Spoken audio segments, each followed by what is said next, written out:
Carolina Conversation. I'm your host, Shammond Williams. And today we have a great individual that attended the University of North Carolina, but more importantly, he's one of the great up-and-coming athletic directors in this country. We have one of the former baseball players at the University of North Carolina, a 1997 graduate as well. Ladies and gentlemen, please welcome the athletic director at the College of Charleston, Matt Roberts. Welcome, Matt. Welcome. How are you? Thanks, Shammond. Man, thanks a lot, man. It's you're reeling off all the people that you've interviewed so far and have planned, and it's pretty obvious, who doesn't fit in here. So I got to tell you, I'm humbled and honored just to be mentioned, in close proximity to that group of individuals that you've already interviewed and will continue to interview, and especially the basketball family, and allowing me to be a part of this podcast and have a conversation with you is fantastic. So thanks. Well, I thought about you first when I started thinking about the people that I needed to interview, because like we were talking before, Carolina Conversation is bigger than just Carolina basketball. That's why it's not the Carolina basketball conversation. It's the Carolina Conversation. And the one thing that people will get to know about us as a family, a lot of people that have subscribed here in the upstate of Greenville, they know how I am just about Carolina. We have a good contingent of probably 50 alums here in Greenville, and I've stopped them all on the highway by looking at the insignias, pulling up beside them, and hey, and so just having conversation, letting people know, hey, you know what, it's bigger than basketball. We are a family, and that's the way that our institution is, and that's the way that we all were raised, regardless of the sport or regardless if we were an athlete at all. And so it was important for me to have you here to give some perspective on, what Carolina means to you and how it has helped you in your career, in your life. And so you're spot on, man. It's families, that's the right way of putting it. Of course, with Coach Smith and what he passed down to all of his assistants, whether it be Coach Brown or Coach Williams that you've interviewed recently. But it's that unbreakable bond, right? And it's not. You're right. It's not, Coach Smith obviously, coined it and perpetuated that. And that was the cornerstone of how he ran his program. And it bled through every spot of that campus. So when regular students, alums, teams, and other sports, we all feel that same connection, that same bond to that special place in the middle of North Carolina. And you're right. Living here in Charleston, whether it's neighbors, people you bump into, our season ticket holders at the College of Charleston who graduated from the University of North Carolina, you do share that special bond, that unique bond, and that familiarity with the experience we all enjoyed at Chapel Hill. No question. And like you said before, Matt, it permeates through us as people. It's just a certain responsibility, a certain mindset that, like I was speaking to Jeff when we started this, I said, Jeff, this is totally different than probably any other institution that you've dealt with. I said, well, our perspective on things and how we do things is totally different. So, just understand that when you start talking about the Carolina Conversation. Yeah, many try to duplicate it and recreate it, right? Right. Schools in close proximity to Chapel Hill try to duplicate it and recreate it. But we coined it. We founded it. There can only be the first. And Coach Smith and what he did and the legacy he left behind, it's still alive to this day. So tremendous privilege to be a part of it. Oh, no question. Well, let's go back in time, man. Probably 1993. Okay. 1993, if I'm not mistaken.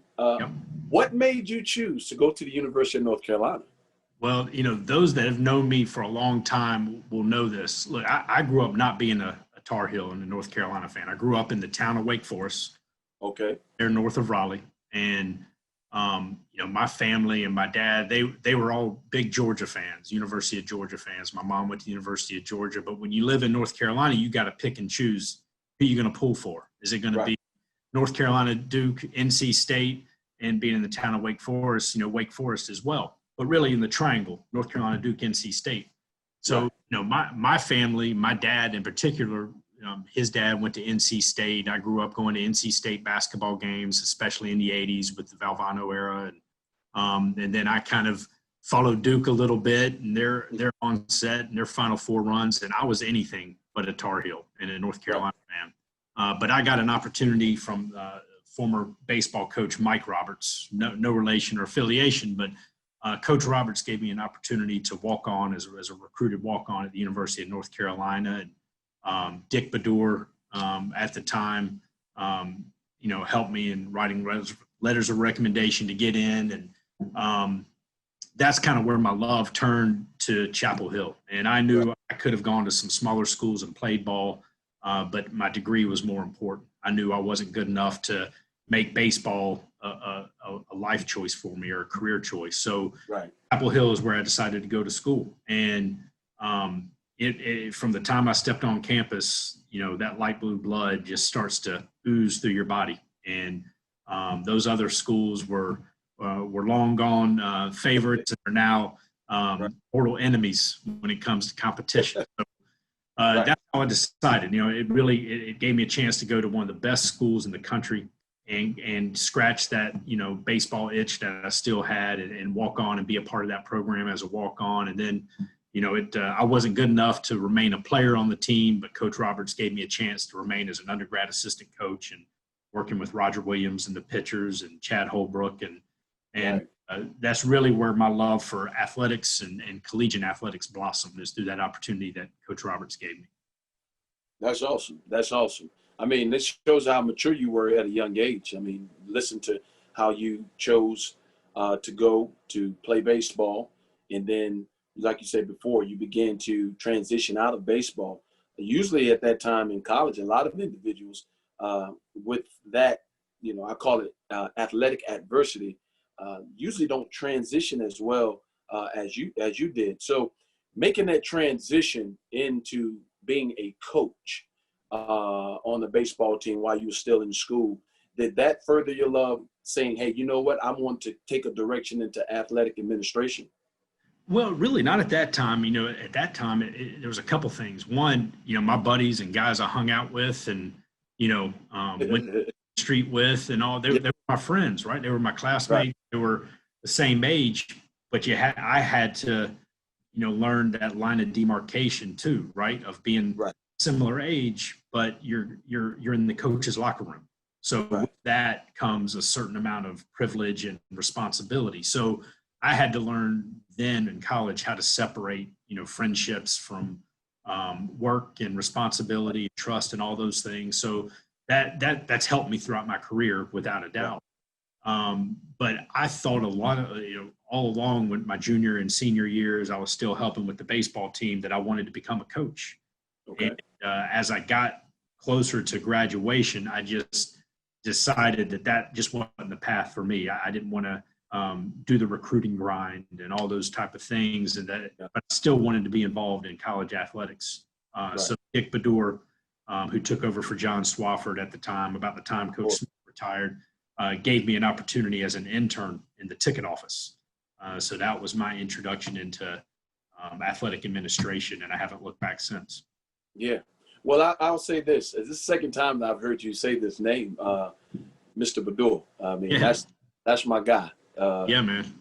Great person, great individual. Man, he was, living in Chapel Hill after graduating and seeing him and having those discussions with him and know what he stood for. And it's great a lot of times to get an opportunity to go to the games. I get to see him and get to see his wife from time to time. Well, tell me the influence that he had on you. Well, one, so our families go way back. My dad and Dickie grew up in Goldsboro, North Carolina together. Gotcha. Dad's family is Lebanese, and Mr. Bedour is Lebanese as well. So they grew up in Goldsboro, distant cousins, and so that there was already the familiarity there. Gotcha. And he is one of the nicest, humble, genuine human beings you'll ever be around. No question. He gave me an opportunity and gave me a chance that I'll forever be grateful for. And that's usually where it starts in this business, right? Somebody's going to give you a chance, open a door. Right. And it's up to you to do with that opportunity what you want. And we still email back and forth every once in a while on a regular basis. I believe he still teaches part-time there at at the college in Chapel Hill. So, he's always been somebody that I could pick up the phone, talk to, ask for advice. And he's always somebody that I'm listing as a reference whenever other opportunities present themselves. So he has helped me in every step through my career. And the reason why I've mentioned him a couple of times, especially as it relates to University of North Carolina, is he is the reason why I was able to experience so much growth, both as a student and then as an administrator while I was there. Yeah. And hopefully people are beginning to see the family authenticity, because it helps with the progression of your lifestyle and what you're trying to become and further yourself as. Like a lot of times when it comes to basketball, guys were looking to Coach Smith and they were looking to Coach Williams and they were looking to Coach Brown. And so now you have the steward in athletic administration in Dick Bedour that a lot of administrators, looked upon to get that advice, to get that foot in the door, or to, just to emulate, to give you that push to get to where you are today. So it's great to have an opportunity for people to get to hear about Mr. Bedour and how important he was in your progression in athletic administration. Yeah, no doubt. And then, and Dickie gave me a chance, being in the ticket office, and it doesn't sound like it's a fun or glamorous opportunity, but that singular opportunity introduced me to my best friend, who's Clint Waltney, and I knew Clint before then, but Brad Holbrook, but Clint and I are best friends to this day. And then, from a professional standpoint, one of my very good friends and the godfather to my oldest son, Rick Hart, and Rick, current AD, as you know, at SU. And so every progression and every movement that I've made in my career all goes back to my experience as an intern in that ticket office. And Rick Hart hired me at the University of Oklahoma as the director of marketing. And then as my career progressed there for 8 years, he became the AD at SMU and hired me as his deputy AD there. And that's where I got to know Coach Brown and spend 4 years with Coach Brown and George Lynch and more Carolina family. And, that it's amazing how at the time when you're young, you're 22, 23 years old, getting this first opportunity, you have no idea where those initial relationships are going to lead you in life. And that relationship, with Rick Hart would not have become possible without Dickie giving me that chance as an intern in the ticket office. Yeah. So as we go further, like you were just speaking, you kind of led into it. I was going to ask, when you left the University of North Carolina, if I'm not mistaken, you went to the University of Ohio and got your master's. Yep. But then you began to get into being in administration. And so you kind of said it before, having the conversation with Dick Bedour gave you an opportunity to be with Mr. Hart. So how was that? There we are again talking about the Carolina Association and you having an opportunity to go work with Mr. Hart, knowing he's a Carolina guy as well. Talk about the responsibility of not letting that individual down because of what we have in common. Talk about it from an administration perspective.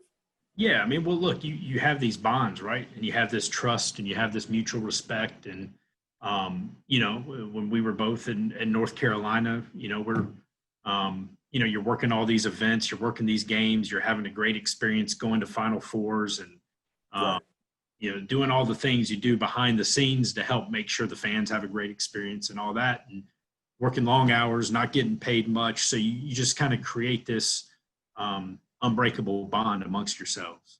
Right. And, when somebody reaches out and says, hey, look, I know you've never lived in this part of the country, in Oklahoma, you've never been here, but trust me, come and be our director of marketing. They're putting a lot of faith and trust in you and put your name and reputation on the line to give you that chance. No question. First and foremost, you don't want to let yourself down. You want to be true to who you are and and your abilities and continual professional growth. But yeah, there is that sense of, I don't want to let my, mentors down and those that have invested in me and put their neck out for me. I want to make them proud and make sure that they have great confidence that I can, help hold them up and continue to hoist them up, but in turn, do a good job for ourselves and continue our professional career. So Yeah, I mean, it's no different than you as a player, right? You want to play well for yourself, you want to play well for your teammates, but Coach Smith gave you a degree, gave you a scholarship. He trusted that you could come in and make his program better. So in the back of your mind, you're always thinking, man, I can't let this guy down. He's put so much work and energy and faith in me. I'm going to do everything I can to perform at the best of my ability, academically, athletically, whatever. Yeah. Well, like you said before, a lot of times that is a thought process. I mean, there's not a day that goes by that I don't try to carry myself that Coach Smith would be appreciative of. No matter what I'm doing, if it's basketball or just as a man, it's just like I said before, that environment dictated, I was raised in a great environment. My parents were extremely stern and we had morals and grew up with integrity. But like I said, just that, sometimes it has to be bigger than yourself. And so a lot of times you have to step back and say, hey, you know what, this, for me personally, it may be this way, but because there's so much riding on the line, and like you said before, people holding you in high regard and putting themselves out there for you to have an opportunity, that's, I'm a person, it has to drive me. And so those are the things that drive me to make me, perform the way I need to perform and stay focused in that regard. Well, and you kind of alluded to it a little bit there too. I mean, that's when you think of the Carolina way, you think about, pointing to the passer, thanks for the assist, or the team huddles, or just that unity and respect you have for your teammate and that person, on either side of you, not wanting to let him or her down. Right. And it's funny, it all kind of comes back to those, that culture that Coach Smith built, and not just the University of North Carolina, but how so many other people, whether it's business, athletics, whatever, have looked at that as a model they want to emulate, Right. that selflessness, that we're in this thing together. And, right now, not to get too, philosophical, but there's no more important time than right now in this pandemic that we're dealing with, and, how we truly are all in this together and working through this and trying to find a way to get, from a practice to a game safely and all those type of things. So you kind of harken back to all those lessons you learn and things that we grew up watching and experiencing ourselves in college and beyond, and how helpful that is to you right now in all this craziness that's going on around us. No question. And so, going back after you had the opportunity to be at the University of Oklahoma, and then you went to SMU, where we would compete against you guys when I was coaching at Tulane, and to you guys. How was it having an opportunity to finally get your first head athletic director job? How was that call? Can you walk us through that experience, the feeling of being able to finally have your own institution that you're going to lead the athletic department? So now going from Oklahoma to SMU? No, SMU. SMU to where I am now. I mean, when you got called, hey, it was scary. I mean, it's scary, to be honest with you. It really is. You kind of wonder, and by then, when I went from Oklahoma to SMU, it was just me and my wife. I didn't have two boys that I do now. So, now you got a family to worry about. You have a wife that's working. And I think the good thing I had is, and one thing that Rick Hart always told me is, never take a job unless you could see yourself being there forever. And there certainly were other opportunities that were available, and I was approached to explore and see if I had any interest in. This one here in Charleston just felt right. It felt like I had familiarity already with the city and with the athletics program. You certainly know from a city standpoint, quality of life would be there. And from an athletic standpoint, the basketball and baseball and golf and tennis and other sports success that the College of Charleston has traditionally been known for, you knew that you could go there, have success, make it better, and all the while living in a fantastic community for your family. So, but it was scary. You're leaving a comfort zone. Anytime you make a change or anytime you do something and you leave that comfort zone, it's always scary. But, you know you're not alone. You know you have these mentors and other folks, and at the end of the day, you have a wife, you have a family that you can go home to, and no matter what happens at work, it can all disappear with their support. So, but yeah, I mean, it's one of those things that you always, you joke about in athletics. What's the difference, between that 18 inches between the head coach and the assistant coach spot, and it's lonely. It certainly is a lonely. It's amazing. It's amazing the difference between those two positions, and yeah, so it's been fun though. It's been great, and it's been kind of neat to get to know those, whether it be Rick Hart or Joe Castiglione at Oklahoma or other ADs, even though their schools and their resources may be different than what we have here. It's all relative. Our issues and our challenges are all the same. So, you're kind of part of this fraternity, so to speak, or, that you can bounce ideas off each other and work together to try to figure things out. So it's fun though. I mean, every day you never know what's going to come across your desk. You never know what challenges are going to come your way. So it kind of keeps you motivated and energized each and every day. That's awesome. That's awesome to hear. Now this is going to be a tough question for you now. It's going to be a tough question, but there's a lot of great things that people can learn from this question. What is the toughest thing about being the athletic director at an institution?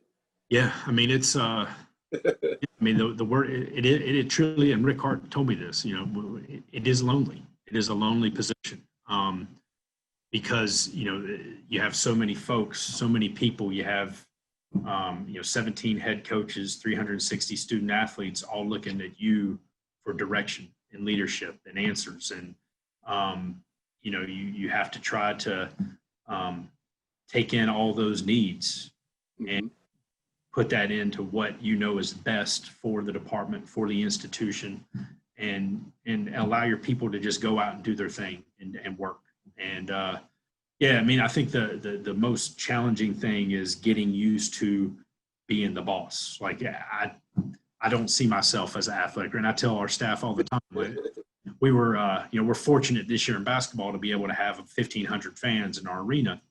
So our development staff and ticketing staff are downstairs, seating the arena and socially distance everything and stuff like that. And it was a walk down memory lane, and I just went down to check in on them and see how things were going. And at those moments, I don't look at myself as the boss. Right. Look at myself as Matt, the ticket intern. That's how I am. I'm just one of them. And I try to make sure that you gotta still be in a leadership role and that executive mindset and all that stuff. But I try to just be real and honest and transparent. And, just one of the guys, so to speak, with my team, and show them to, be a servant to them, right? Find out what I can do to help them and help their career, just like people have for me. And just be there to support them and what they're trying to do, and let them do their thing and get the heck out of the way. Right. Well, it's interesting because most people that follow the podcast and listen to everybody, you said one important thing that the Carolina, you made a statement that shows the character of yourself in our Carolina way. That's selflessness. And like you're not going to get a conversation from a Carolina guy that they're not going to talk about being selfless. And it's interesting to hear you say that. And I know a lot of people say, this is getting redundant. People that are not familiar with this gets redundant. I was like, this is just how we are. There's not anybody calling each other, having those conversations. It's just what we stand for and our understanding of how to lead, but more importantly, how to have success. Right. To have success, you have to be selfless. Well, and it's so much more fun to experience and enjoy and celebrate success with people. With somebody else. Right. And you can't do that unless it's a team effort and everybody. No question. And I'd much rather celebrate somebody else's success than my own success. Just like I'd rather give somebody a Christmas gift than to receive one. And no question. Yeah, I mean, I think that's probably, one way I was brought up with my mom and dad and their values, just like you. And then those values just become reiterated with our experiences as Tar Heels and through athletics and through our careers. And it just sticks with you, right? And that's what we know, and that's what we've seen and experienced when it correlates to success, is that success can only happen with teamwork, with support, Teamwork. selflessness, right? So, and that's why I love college administration. You know, I knew I wasn't going to be good enough, and all of us, you know, whether it's Michael Jordan, Shammond Williams, whomever, at some point the ball stops bouncing, right? No question. So the cool thing I love about college athletics administration is it still gives me that competitive itch, and it still scratches that competitive itch, and still allows me and all I love about sports and all I've known my life to be fulfilled and be around teams and to be around young men and women and watching them, you know, figure things out as they're No in and see their faces when they win a game or a championship or earn a degree. And that's why we love what we do. No question. No question. No question. Now moving to today's times, being in the situation that you're in as the athletic director and having those student athletes with this COVID, how was it? How is it, you know, just having kids on campus or not having kids on campus, deciding if you're going to have, you know, a season in sports? You know, Matt, how has that made things tougher for you? Yeah, crazy, crazy. And I hope it's something none of us ever have to go. But the way I've answered that question when I'm asked is, you know, couple things, especially when it comes to athletics. You know, by nature, athletics and team sports is we crave and we need social interaction. We need each other. And in March, we had that. And we were going 100 miles an hour. And then we were told, stop. Not only stop, but stop and get away from each other. Go home. No sports, no practice, no campus life, nothing. You're stopping. And that's a lot to put on young men and women. And it takes away everything that we're ingrained and everything that we want and need and makes us go. And, you know, and then on the flip side, and you've seen this not just with athletics and businesses, but you've seen it with restaurants and other wakes of life, grocery stores, everything. It's forced us to become creative. It's forced us to find new ways to communicate, new ways to survive, new ways to make meaning out of what we do and try to get that connection back and that social atmosphere back.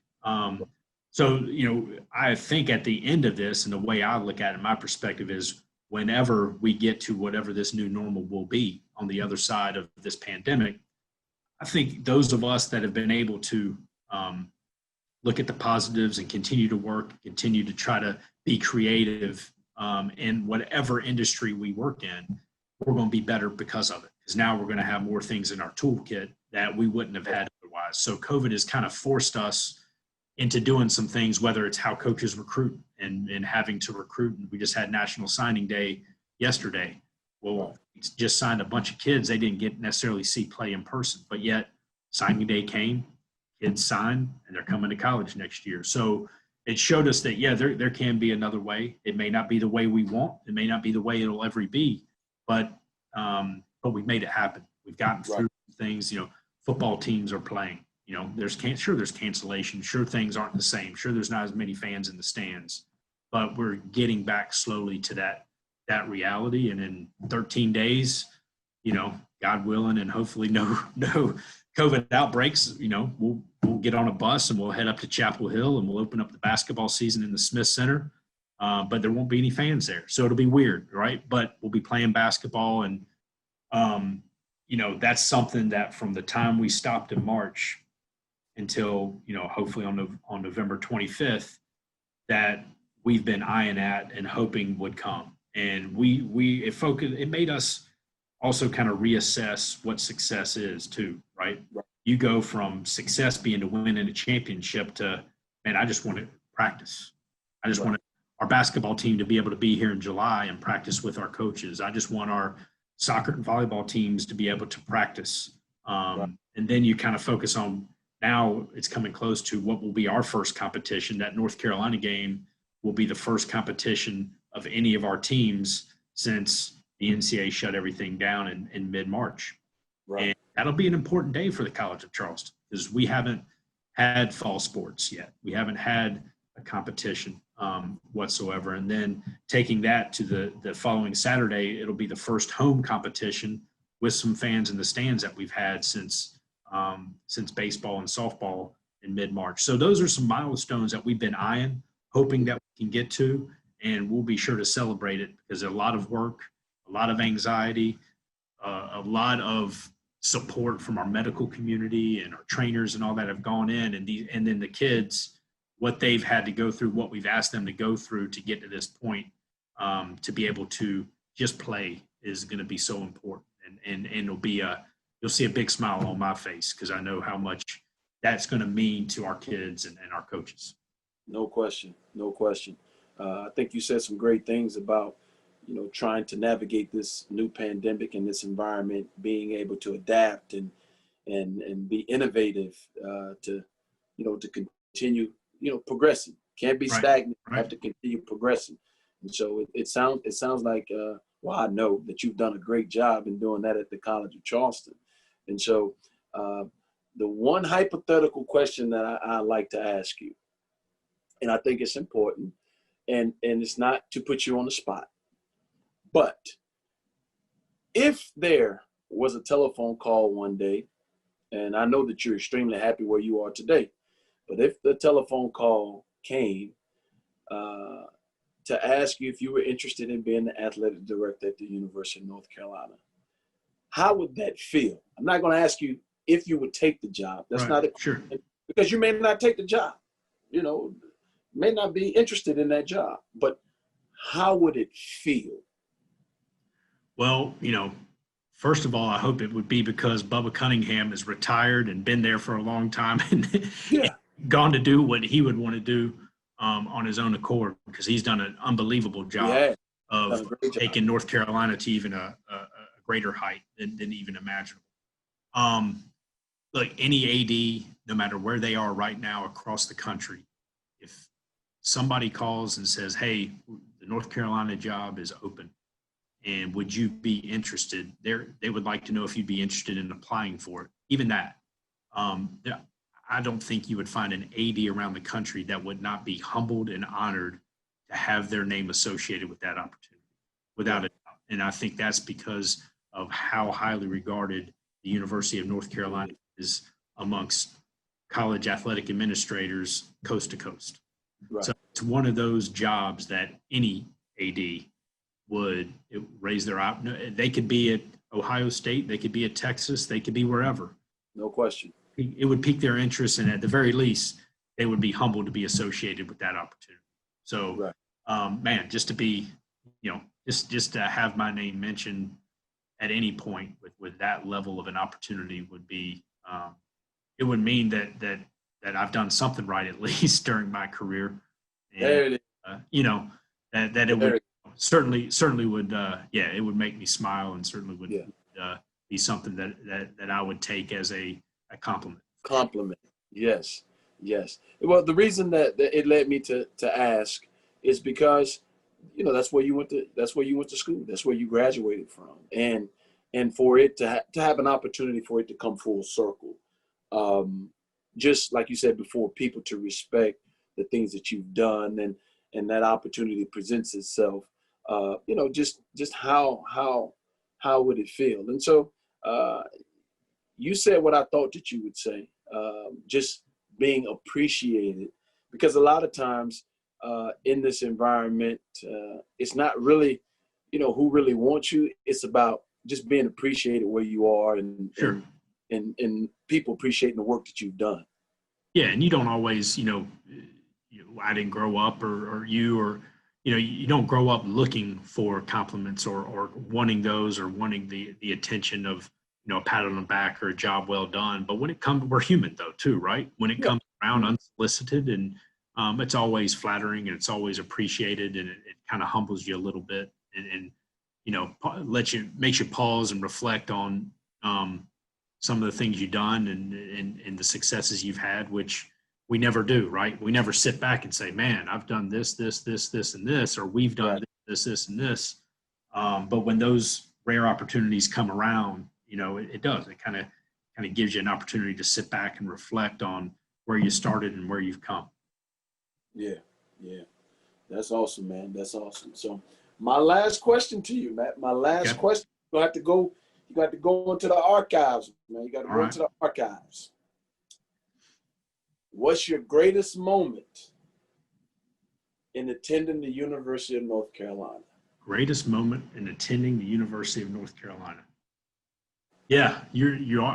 I mean, good guy. I mean, Yeah. there's so many of them. Now, look, I was fortunate. You know, I was there in an era, same as you, Yeah. where, you know, football was ranked in the top 10. So going into Kenan Stadium for, you know, one of the coolest settings, even though we didn't win, we lost to Florida State. I think it was 17-3, 17-0. But you had College Game Day there in 1997, and Kenan Stadium is packed. And at that point, I was an intern in the ticket office in the fall of '97, and just the electricity in that city, in that town, that is different than a basketball electricity. Night game, prime time, the whole deal. You know, Florida State, national champions. I mean, they're chopping, they're doing their thing, and to be on that stage as a top 5 program, and what Coach Brown, talking about coming full circle, what Coach Brown had built up at that point was a special singular moment. And then, you know, another thing was just, you know, I'll always remember the day Coach Smith retired, and seeing all of you guys there, and seeing everybody crammed into the Bowles auditorium there at the center, and just remembering how, knowing that that was going to be a moment in history, internet, not just nationally, but internationally, of an end of an era, and a man that not only went out his way, but was able to pass the baton to his dear friend and teammate and Coach Guthridge, and handing him a pretty damn good team that went to the Final Four. And, you know, we needed a couple more threes or we would have won the whole thing. But, you know. I'm sorry. No. So the funny story of that, so I'm the intern in the ticket office, right? So we're in San Antonio at the Alamo. Right. Yeah. We had the second game. I think, you know, I forget who Kentucky played. Kentucky, Stanford, I think, in the first one, and we had Utah in the second game. So as the intern in the ticket office, I got the short straw. So not only was I sitting in the ticket office with Linda Woods at the time, it's me and Linda sitting there throughout the whole first game, and then the whole first half of our game, without a TV, without radio, not knowing what the heck's going on. So, you know, those are the kind of things that you remember, and kind of back to those trips, bowl trips, Final Four trips, watching you play the drums after, you know, winning an ACC championship.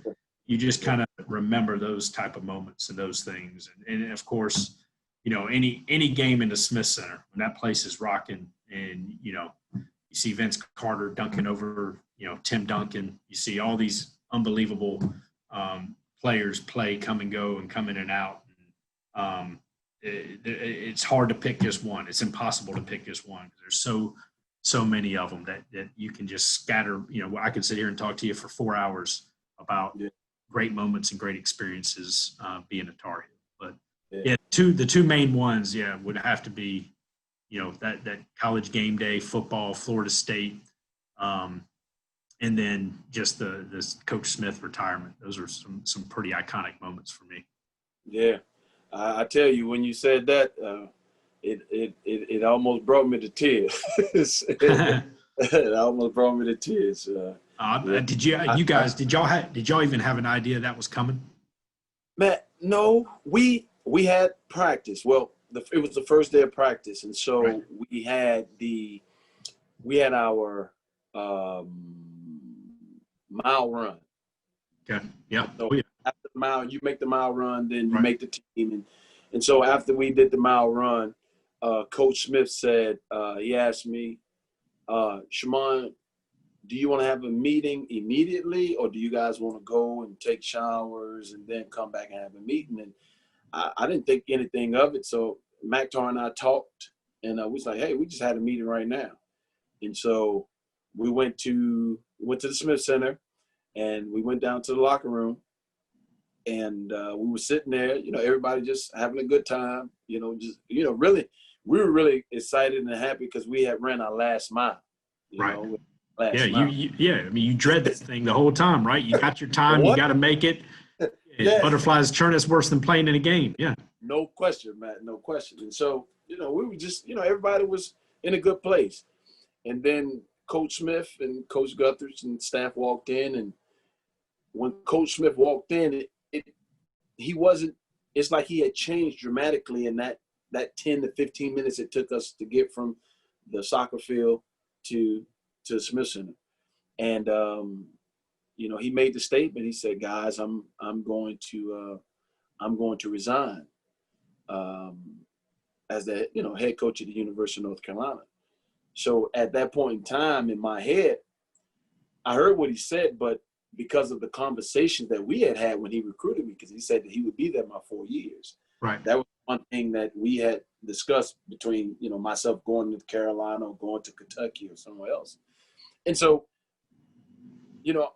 I said, I remember saying to Brendan, man, I feel bad for you. Right. And he, right. And he kind of looked at me, and I was like, man. I said, well, we gotta do it this year, And I kind of said that we'll be all right. We got to do it this year. And he said, or Coach Guthridge, or somebody said, no, he's resigning immediately. And when he said immediately, that's when it was like, whoa, what do you mean? And then I began to see him, he was emotional about it. Sure. And so it led me to ask, was he okay? Is everything okay? Right. And he said that he was okay. He was just going to step away. And, it just, at that point in time, life changed dramatically. Like you said, that's well, that's one thing, not even thinking how dramatic it was until you really said it. Yeah, I mean, you remember where you were when, right? It's one of those no question. Where I was when. Yeah, man. And, it was polarizing. Yeah. It was not only for the team, but it was polarizing for, the University of North Carolina and the basketball community. And I can't imagine. I mean, I can't imagine what that locker room was like at that moment. And then, what you guys were like. Obviously, you had a lot of talent and senior leadership on that team, with you and Maktar, and even though Vince and Antoine weren't seniors, they were older. They'd been around the block enough that I would imagine you guys immediately said, all right, this is it. Let's get to work. And it kind of gave you that extra motivation to have the unbelievable season y'all did. Yeah, it did. It did. And I'll say this, because, some people would say, well, Coach Smith said he's going to be there your 4 years, but he was only there your 3 years. I would say that I think that decision actually made he and I that much closer. Sure. He always had a responsibility for his players, but I think him thinking back to what he had promised me, I think he felt some kind of obligation, because from that point on, like I said, our relationship took off. And, he did things for me once I became a professional. Like Ben Miller became my accountant. He would never get anybody. Like, it was only one other person that he suggested Ben work with, and that was Scott Williams. And that's because Scott Williams' parents had passed away. And so, just those influential things. I mean, like, I have a letter on my wall right here that he wrote me in 2005. It changed our relationship in a great way. And, to hear you say how polarizing it was, now that I think about it, it shook me. It made me, it made me shake a bit, man. Hey, but that's what make you a great person, man. That's what man. I mean, like, you understand those things, and a lot of times I don't think people understand. Like myself, I always tell people I was more like you than the athlete, and so people say, "Well, what do you mean by that?" Well, I wasn't All-State when I left high school. You know, I had no scholarship offers to go to college. I had to go to Fort CUNY, and by the, you know, blessing of, you know, God, you know, Coach Smith saw something in me. And so, you know, coming to the University of North Carolina, and, you know, my teammates called me Roomy Room because I kind of stayed in my room. Academics was my thing, you know? And so, you know, I found myself to be more of the fan and non-athletes that I was the athlete, you know? And Gotcha. so, Yeah. you I know, hear you. that's what kind of, you know, that's why I ended up having relationships with a lot of people. You know, I'm more like you than them, you know? That's what I used to tell people. But I'm glad that Coach Smith gave me that opportunity. I'm glad that I got an opportunity to be in that environment. But more importantly, I'm glad that I'm able to show people that Carolina basketball or Carolina family is bigger just than the basketball program. And people like yourself play such a big role in what Carolina family is.